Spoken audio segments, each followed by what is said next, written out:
Continuando nosso papo ali sobre raça, racismo, hoje eu vou falar sobre o mito da democracia racial. Você já ouviu esse termo? Quando a gente fala em mito da democracia racial, a gente está falando de uma coisa que nos enganaram durante muito tempo, em que a gente, né, todos nós aqui brasileiros, viemos de três grandes raças: os brancos, europeus, colonizadores, todo poderosos, né, como se eles fossem grandes coisas. Os indígenas massacrados no genocídio, né, em que eles foram enganados pelos portugueses, eles se mataram, né, mataram uns aos outros. Ainda tem o pior de todos, que é falar que esses indígenas não foram, escravos porque eram preguiçosos. Esse é o pior de todos. Já ouviram falar isso? Eu ouvi isso na escola.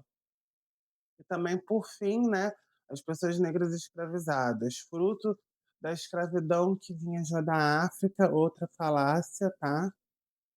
E também eh, que o pessoal se odiava, colocou lá quem eles queriam, e que aqui no Brasil, como eles não tinham capacidade de pensar, foram facilmente dominados.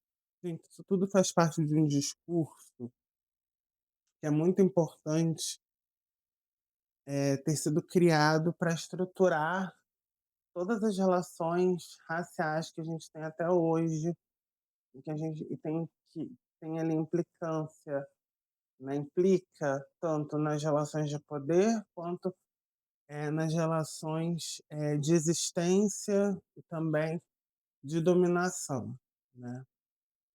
Então a gente não pode olhar com bons olhos tudo isso, muito menos deixar de questionar. Se você está aqui até agora, meu nome é Pedro, mas você pode me chamar de Aichi, que é o nome do meu canal. Seja bem-vindo, seja bem-vinda, espero que você esteja bem aí. Deixe seu like, se inscreva no canal, vai ser muito importante para mim, né? Tô aí nessa jornada esse ano gravando vídeos, falando sobre coisas que eu acho importantes. Eu comecei a gravar assim na cozinha e tal, fazendo coisas, sei lá, jantar, lavando louça, que é o que eu vou fazer agora, pra gente pensar juntos, né? Sobre essas questões. Enquanto eu lavo minha louça, hoje eu comi, gente, um franguinho delicioso. Eu acho que a gente poderia ficar pensando sobre as relações, né, de raça aqui no Brasil a partir desses mitos que foram criados, né? Primeiro que nada foi tão bonitinho quanto alguns querem fazer acreditar. A gente teve muitas revoltas, né, mais famosas, se eu não salvo engano, foi a revolta dos malês, mas as pessoas esquecem dos quilombos que resistem até hoje para contar a história, né.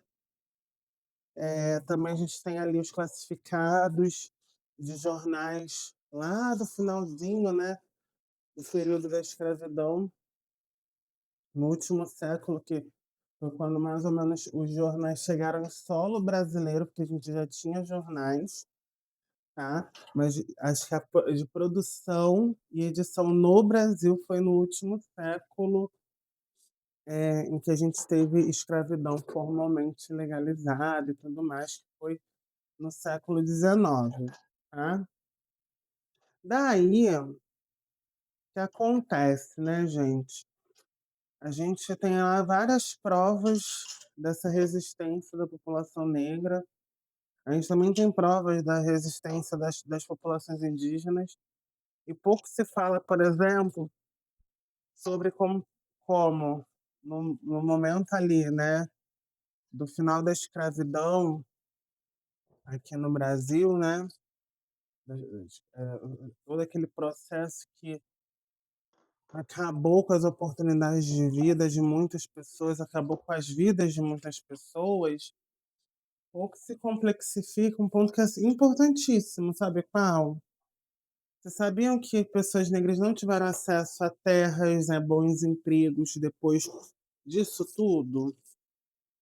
E por que que eu tô falando disso, gente? Pelo simples motivo que Quando vieram imigrantes europeus, curiosamente, logo depois do fim desse período horrível que a gente teve na história, é muito curioso a gente parar para pensar que essas populações tiveram acesso à terra. E quando eu falo que tiveram acesso à terra, eles tiveram leis de cotas para essas pessoas, né? Tiveram acesso à terra diferente das pessoas negras. E não foi por esforço, foi uma questão legal mesmo, tá? Além disso, a gente tem que lembrar que as relações não foram tão boazinhas também durante toda a escravidão. Muitas mulheres, elas sofreram abuso sexual de seus senhores, né, mulheres negras que tiveram ali filhos e filhas, negras de pele mais clara, né, que agora a gente chama dessa população parda. Nós somos, infelizmente, o resultado dessa construção extremamente violenta da sociedade, né? E a gente não pode ignorar esse fato. Além disso, ainda tem mais, tá, gente? Além disso tudo, ainda tem um ponto que eu queria chamar a atenção de vocês, que é o seguinte: quando a gente fala de, por exemplo, as populações amarelas e asiáticas, de modo geral, foi muito complicada a vinda dessas populações também aqui no Brasil. Porque para além disso tudo, para além de todos os problemas, né, que foram ocasionados, nesse momento da escravidão, a gente teve um momento posterior. Esse momento posterior foi o pior de todos, porque muita gente acha que, assim, resolveu um problema, acabamos com a escravidão, mas e a qualidade de vida? Viver em cortiços, viver em lugares ali insalubres também não resolve nada, não ter acesso a emprego nem à terra. Oi? Pior ainda, quando aí vem as populações asiáticas, né, as populações, principalmente ali eu tô falando de populações do Extremo Oriente, aí eu tô falando de Japão, de China e Coreia, houve um incentivo para promover o branqueamento da população. Ué, mas os imigrantes europeus, também foi por esse motivo? Sim, por conta das teorias eugenistas, né, de limpeza racial. Essas ideias eram reproduzidas e tinha uma vontade muito grande de isso acontecer efetivamente. Isso foi uma política silenciosa que foi institucionalizada através dessa imigração, tá? Não foi à toa que aconteceu, não, tá? E aí, quem está falando isso não sou eu, são historiadores, enfim. Eu faço uma reflexão bem bacana na minha tese sobre esse assunto. Em relação à população dita amarela, né, reconhecida pelo IBGE como população amarela, foi a mesma coisa. E olha que eles eram considerados de segunda classe. Quando eu fiz a minha pesquisa sobre cultura pop japonesa, eu fui ler um pouco sobre imigração japonesa aqui no Brasil. E assim, tem vários ditos horríveis, de tipo, menosprezando a população, né? Nipônica, enfim, é um show de horrores de preconceitos e de reprodução de racismo. E assim, algo muito importante a gente lembrar nisso tudo é que a gente está hoje vivendo um período que as pessoas assim classificam porque fulano sofreu mais, porque fulano sofreu menos, porque o preconceito é assim, porque todo mundo sofre racismo, racismo é igual para todos, e não é.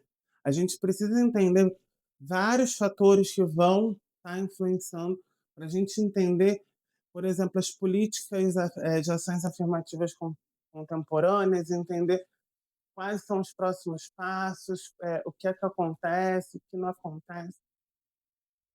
E tem um ponto que a gente não pode deixar de lado, que é a questão do Atlas da Violência. Acho que eu não coloquei o Atlas da Violência no último vídeo, mas eu vou botar nesse. Porque quando a gente pega dados sociais, a gente entende ali que historicamente construiu-se uma base muito problemática para pessoas negras, e que elas são conformadas a viverem dentro do espaço social como uma figura negativa. Ah, mas pessoas você quer dizer que pessoas amarelas não sofrem preconceito? Claro que sofrem com preconceito, claro que sofrem com reprodução do racismo. Pessoas indígenas também? Claro. A diferença é como isso está distribuído dentro do corpo social. A gente não pode ignorar, por exemplo, eh, uma médica negra, ou seja, uma pessoa bem de vida, ela estava resolvida de vida, ela fez tudo que a cartilha pede para fazer, né. Faça desse jeito que você vai ter sucesso, a sua vida vai ser resolvida, você vai ter uma vida plena. Ela fez tudo. Acharam que o carro dela era um carro de bandidos e simplesmente a mataram. E aí, você quer realmente me dizer que a oportunidade é igual para todos ou que o racismo é igual para todos?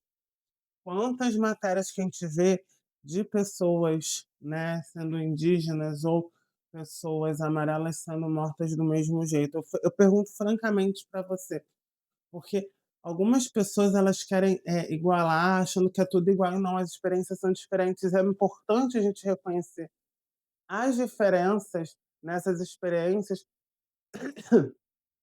para a gente entender como que cada indivíduo vai experienciar, inclusive, a sua própria existência, né. E isso eu não estou falando sem apoio acadêmico. A gente tem uma teoria hoje muito importante, que é norteadora de muitas pesquisas, que é a interseccionalidade.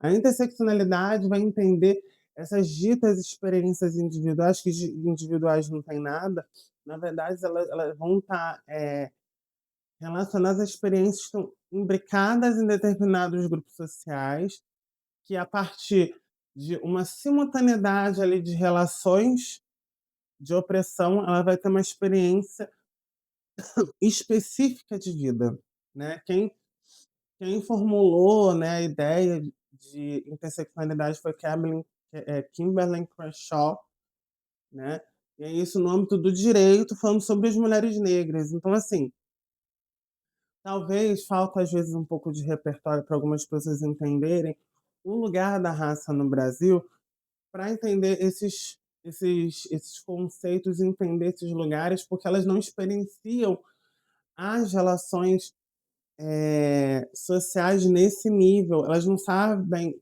o que que é você, por exemplo, mesmo você, tendo doutorado, você tendo um pós-doc, você ser confundido com, sei lá, uma pessoa longe de querer ali diminuir qualquer emprego, mas assim, confunde você, ao invés de ser entendido como cliente, você é o vendedor, né, de uma loja, ou você ser perseguido por um segurança num shopping o tempo todo. Isso acontece comigo, gente. Oi. Então, assim, falar que a experiência é igual não é igual, gente. É muito diferente. Você tem que acordar, entendeu? E aí, eu vou encerrar esse vídeo aqui, porque no próximo vídeo eu vou dar continuidade no tema, vou terminar aqui de lavar a louça, vou secar a louça para guardar, e a gente se vê numa próxima, tá bom? Se você ficou até o final, dê seu like, tá? Dê o joinha, por favor. E se inscreva no canal, tá bom? Até mais.